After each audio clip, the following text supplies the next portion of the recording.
मंडला में एक तरफ जहां दीपावली पर्व को लेकर उत्साह देखा जा रहा है, वहीं फुटकर पटाखा व्यापारियों ने थोक पटाखा व्यापारियों पर मनमानी करने और नियमों की धज्जियां उड़ाने का आरोप लगाया है। दीपावली की रौनक में पटाखा बाजारों में भीड़ उमड़ रही है, लेकिन इन रोशनी के बीच कई चौंकाने वाली तस्वीरें भी सामने आई है। मंडला के पटाखा मार्केट में कुछ थोक व्यापारी खुलेआम नियमों की धज्जियां उड़ा रहे हैं। त्योहार का मौसम और बाजारों में रौनक, लेकिन मंडला के पटाखा मार्केट में नियमों की कोई परवाह नहीं। यहाँ कुछ थोक व्यापारी खुलेआम फुटकर पटाखों की बिक्री कर रहे हैं। लाइसेंस नियमों की अनदेखी और टैक्स चोरी की संभावना ने इस पूरे मामले को और गंभीर बना दिया है। बावजूद प्रशासन का इस और कोई ध्यान नहीं है।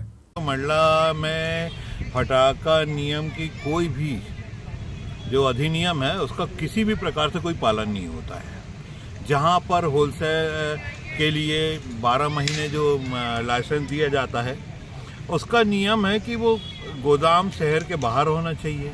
पटाखा मार्केट में फुटकर पटाखे बेचने वाले लोग होते हैं, वह भी साल भर अपनी कुछ कमाने के उद्देश्य से दुकानें खोलते हैं।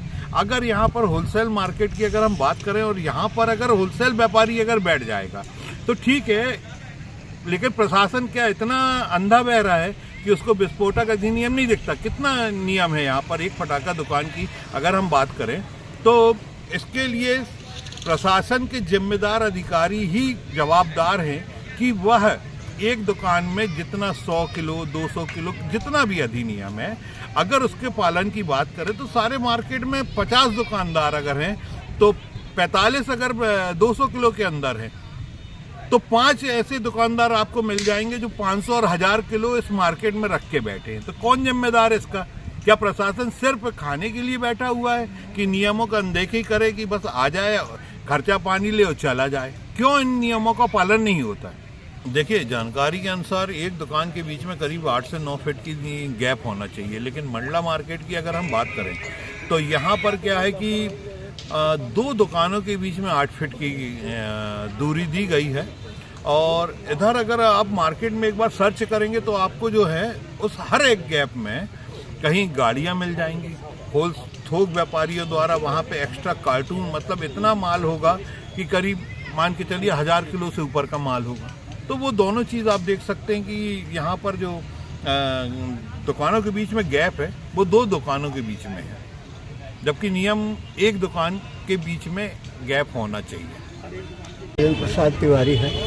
वर्तमान समय में फुटकर पटाखा संघ का अध्यक्ष हूँ और नगर पालिका द्वारा निर्धारित जगह पे मैं फुटकर पटाखे का व्यापार करता हूँ। क्या है कि जो ये थोक व्यापारी जो यहाँ दुकान लगाए हुए हैं, इनको थोक का लाइसेंस मिला है, तो ये जो शहर के बाहर इनको निर्धारित जगह दी गई है वहाँ इनको लगाना चाहिए और शहर में नहीं लगाना चाहिए।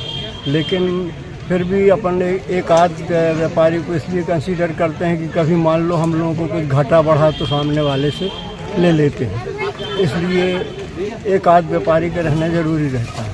लेकिन वर्तमान समय में पटाखे मार्केट में आपको जो सीमित भीड़ भाड़ दिख रही है उसका मुख्य कारण ये है कि शहर के चारों तरफ पटाखा बिक रहा है, किरानों की दुकानों में पटाखा बिक रहा है।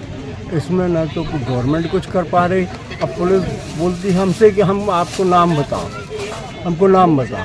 कहाँ तक नाम बताएं हम? किस किस का नाम बताएं? बुधवारी में 3 दुकानें लगी हुई हैं, कटरा में दुकान लगी हुई है, तो पुलिस अपने तुम्हारे से क्या बोलते हैं, पुलिस लाइन में दुकान लगी है। इस टाइप से परेशानी होती है, इसलिए मार्केट में हम लोगों का धंधा जो पहले होता था लगभग 80% से ऊपर जाता था, वो आज 40% के नज़दीक पहुंच गया। और जीएसटी कम हुआ है, इससे इसका कुछ फ़ायदा ग्राहकों को मिल रहा है? कोई फ़ायदा नहीं मिला है, व्यापारियों को भी न ग्राहकों को मिला। जब हमको फ़ायदा मिलेगा जब तो हम ग्राहकों को फ़ायदा देंगे। तो जो बड़े व्यापारी हैं वो तो और जीएसटी रेट बढ़ रहे हैं, कुछ बताते ही नहीं वो। जबकि माने आज एक फुलझड़ी जो हम लोग पहले 12 रुपए की लाते थे वो आज हम लोगों को लगभग 18 रुपए की पड़ रही, तो जीएसटी कहाँ पड़ रहा है? मंडला से सलीम खान की रिपोर्ट।